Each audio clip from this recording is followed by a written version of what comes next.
back, Rugbyhub viewers. Today is a really exciting episode. We've got Dane Sheratt here from Kick On Rugby. We will tag him in the link below. Go and check him out on his socials, on Instagram, his YouTube channel. The man is entertaining. He's got, more knowledge than me and Goran. And really happy to have you with us, Dane. How's it? Hello. I appreciate the call out, boys. I'm ready. I've warmed the shoulders up. I've warmed the vocal cords up. Let's go. The Rugby Championship is here. I missed the Tri-Nations, but the Rugby Championship is here. How good. Gents, it's great to have the Rugby Championship. As you mentioned, it starts off this weekend with the Springboks going to Australia for a 2-match fixture, and then obviously Argentina playing against the All Blacks. It's quite an interesting one, guys. As Springbok supporters, we don't have a great track record against Australia, winning only 3 out of the last 15 games in Australia, where I guess you could say the South Africans were usually the favorites. And especially in Brisbane, I think the last time that they won was in 2013. So, Dane, I'm going to bring it to you. In terms of Australia and their rebuild, new coaching under Joe Schmidt, what is expected from them in this competition? Look, everyone's going into the competition. All teams are going into any competition. You want to win it. Okay, everyone, you want to win. That's why the guys are playing rugby at the highest level. You want to win. But a more realistic goal, I feel like, for the Wallabies this year would to just be competing in all games, whether you're losing by 2 or 3 points, but at least you can show the Wallabies nation or Wallabies rugby that there is a rebuild. We are looking a lot better than the head-on collision that was Eddie Jones last year. And what I've noticed in this kind of the new setup with Joe Schmidt has been a real buy-in from the players on how they want to play, not just playing, but how they want to play. You can see kind of a pattern in how they're playing. They've resorted to a little bit more kicking in certain areas with Jay Corden off box kicking, Noel Olesio and Tom Wright out the back as well. But then also some guys have been given the free rein to kind of run or play what's in front of them. You saw against Wales where Kellaway got the ball on his own try line, chip and chase, and they end up running the length of the field to score. Yeah. Stuff like that where That's in some Wallaby rugby.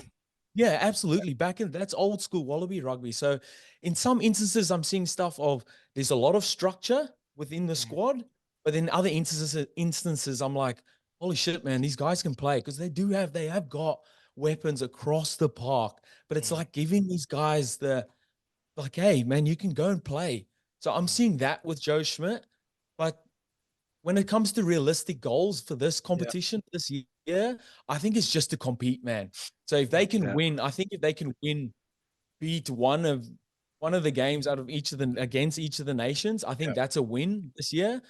But we can't be too unrealistic about it and be like, oh, they're gonna win the thing, which I don't think that can happen. But a win against if I can quickly chip in here, if you would actually, take their fixtures, let's say they were a bit more drilled in and it goes right for them against the BOKS. Technically, they've got kind of a nice campaign ahead of them. If you want to go and play anything away, you play the Los Pumas away, with all the respect.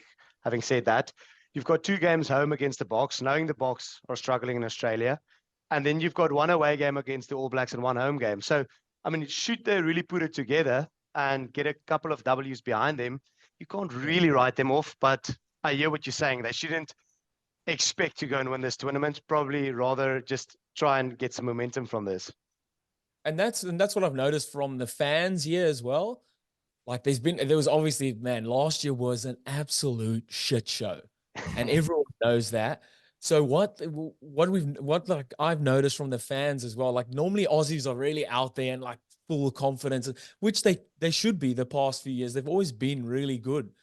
But they've also noticed like, oh shit, we're not that good anymore, but we are starting to see better or good, for lack of a better word, from under Joe Schmidt, because he's not out there. He's not saying stupid things. Yes, he did say recently that the Springboks normally get the referees calls and stuff like that. Yeah, but he's not really out there. He's really thoughtful in what he says. and he's putting more attention into actually playing and winning, which Eddie Jones, he got a long way around. So I think the general public here also they're kind of realistic in what they're expecting as well. But man, like you say, and I'm scared for this first game, because yes, the track record, but we're also not like the Springboks, because we don't play them in Super Rugby anymore. The guys aren't really sure on what kind of style they play. Yeah, what to expect. Exactly right. So, and to be honest, I don't even think the Wallabies team know what to expect. Like, these guys are just going, they're playing what's in front of them, and they've got skill to back it up as well. So it's gonna be a really good game. It's going to have to be a massive turnaround for them from how they've exited the World Cup. But obviously, they're the top tier one team this year in terms of their unbeaten run. But I don't think, we can really take that into consideration for this game. I think, so to wrap it up for you, you say this is for Australia more about getting some momentum, getting comfortable, and they should be realistic with themselves. Would you say they probably get third place? Where do you get them in the end of the championship?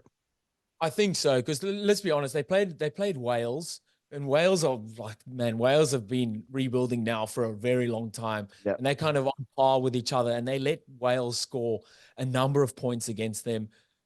Both teams that I don't even think both of them are in the top 10 of the rugby nation. Australia's 9 at the moment, so so just in the top 10, just scraping in. So come against the number 1. Yeah. Like, yes, you could say I'm wearing a Springbok jersey. I am South African. Like, my balance is there, but you have to be realistic with it as well. You're not Australian. I thought you were Aussie. I don't know. What are we doing with you on the show? Shit, man. Nah. All right. In terms of then the Springboks, right? They are, they're number 1 in the world. And yes, they come off now a sort of drawn series with Ireland. What is expected from them in this competition? Yeah, well, I've heard an interesting thing this morning. I think us, Springboks, we really like to thrive under pressure. I mean, we've seen that again in the World Cup. We like to be the underdogs. And this time around, the bookmakers got us as the favorite. So I don't know if that's a good thing or a bad thing. We are the world number 1. Yes, we've had, very narrow wins and a narrow loss against Ireland. But for me, I think, we probably have the most consistent squad going into this. I mean, we've got Rassie taking back the head coach role. And then you've got a bunch of World Cup players still in the mix. The team has actually just been released as well, which we'll look at later. But yeah, I think for me personally, we probably are the favorites. Yes, if that's a good thing or a bad thing, I don't know. I probably like it more when we're the underdog, because then we've seen how the Springboks fight when they're the underdogs. So, for me, this is going to be very important, the first 2 games. Like, we need to win Australia in Australia. We need to kind of also get that mental battle behind us. I don't see why we can't do it. It's quite a new look team, lots of new faces, but also fairly experienced still. So for me, this championship is something that I think, for us to show we're really the world number 1, we need to go and win this Rugby Championship. Like, we've talked about this on previous episodes so many times. It's always these phases in between World Cups where we just disappear, we get more quiet. And I think it's now the time to show, listen, guys, we're the world number 1. We're going to retain this world number 1 position by winning the championship. We've got the players for it. Might be some question marks in some positions, but we've built tremendous depth over the last few years with Rassie and Jock. And I'm really excited to see what the squad can do. It's, for me, a perfect balance of, new faces, inexperience and experience. With a guy like Sasha having the support of Andre Pollard coming up probably to seal the game, close the game. You have Sasha, who's probably putting a lot of pressure right now on Damian Willemse. He's playing phenomenal rugby, he can do everything Damian does. So I think it's quite exciting to see him starting against the Wallabies at 10. Won't go too much into that game, but yeah, I think this is really, for me, the tournament where the Springboks have to show, listen, we're the world number 1. We're going to go and win this thing. We've got 2 away games against Australia. We got to edge those out. And then we've got 2 home games against the All Blacks. We got to win both of those games. And then we just got to win one of the games against the Los Pumas, and it should be ours. But yeah, that's just my 2 cents. I don't know if you want to add anything on the expectations of the BOKS, or if we can quickly look at the All Blacks. I don't think that Scott Robinson had the opportunity yet to flex his coaching muscles against England. I think it was more get the win and the pressure off your back before you start experimenting.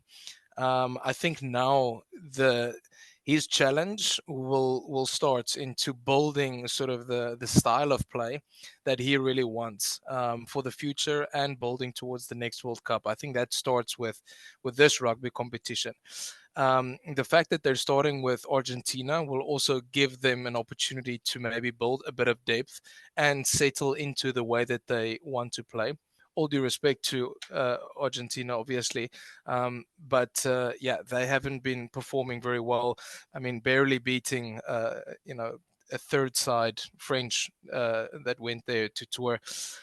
So I think they have an opportunity as well to start to show that they are that All Black side that can beat obviously anyone, anywhere, always. So yeah, it'll be exciting to see what they have up their sleeve. And then for Los Pumas, Dane, I think you have more information on them, so I'll defer to you.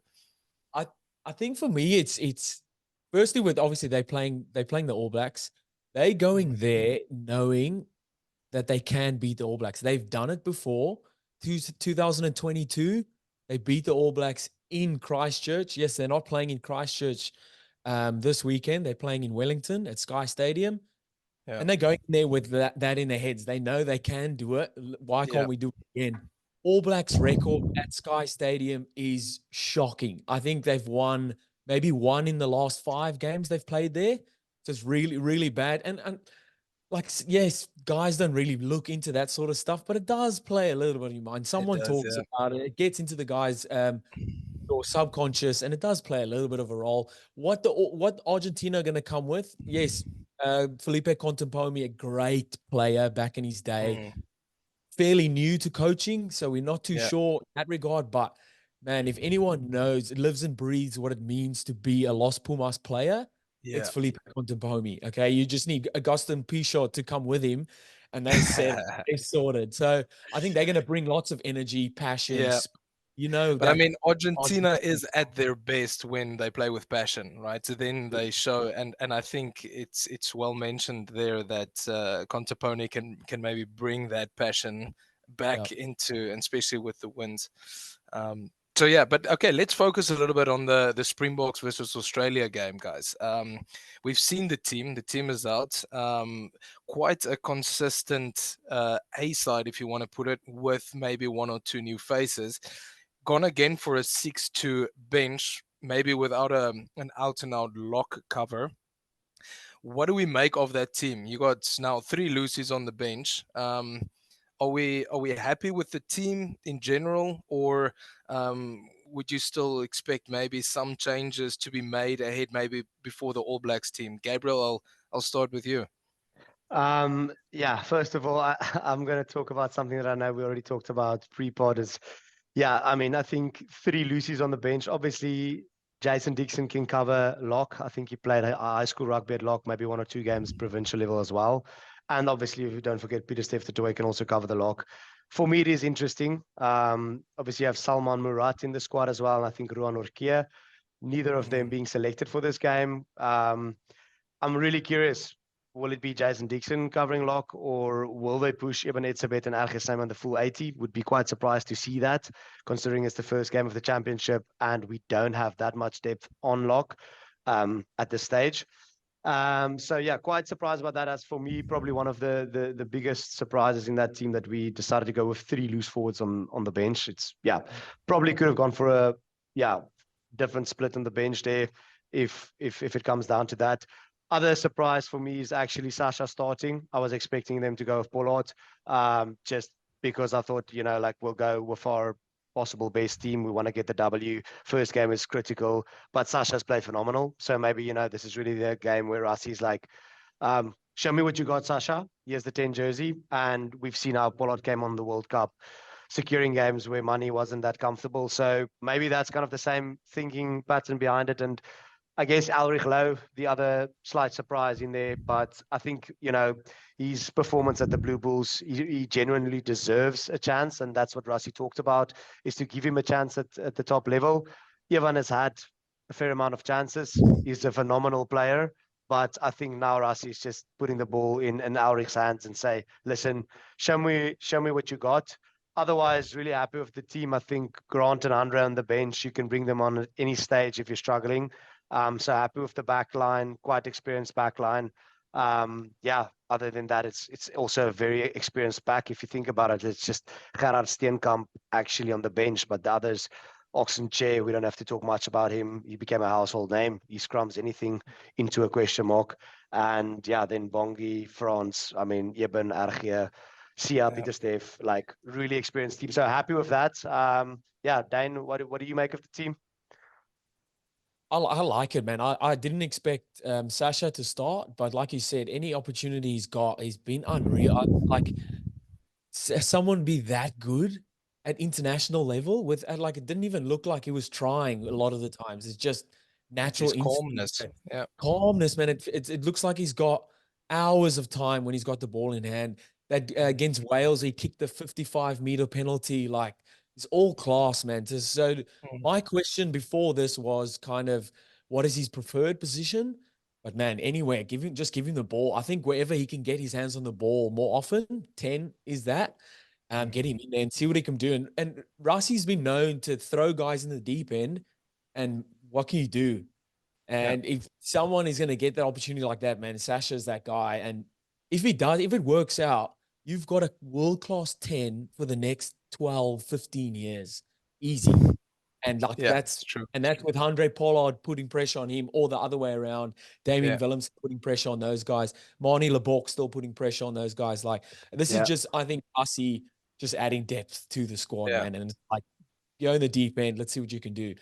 Wallabies and Brisbane, we haven't beaten them in 11 years. Here's your first start at 10. Yeah, that's actually old, awesome. Like, wild, man. It's wild. But if there's someone that can do it, it's Sasha.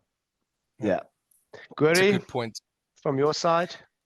No, the only thing that I'm hoping for, I would guess, ahead of this game is it feels like the Springboks have been putting a lot of emphasis on the attack, which is great. Obviously, we want to see evolution in attack, but I was a little bit disappointed to see our defense against Ireland actually in both games.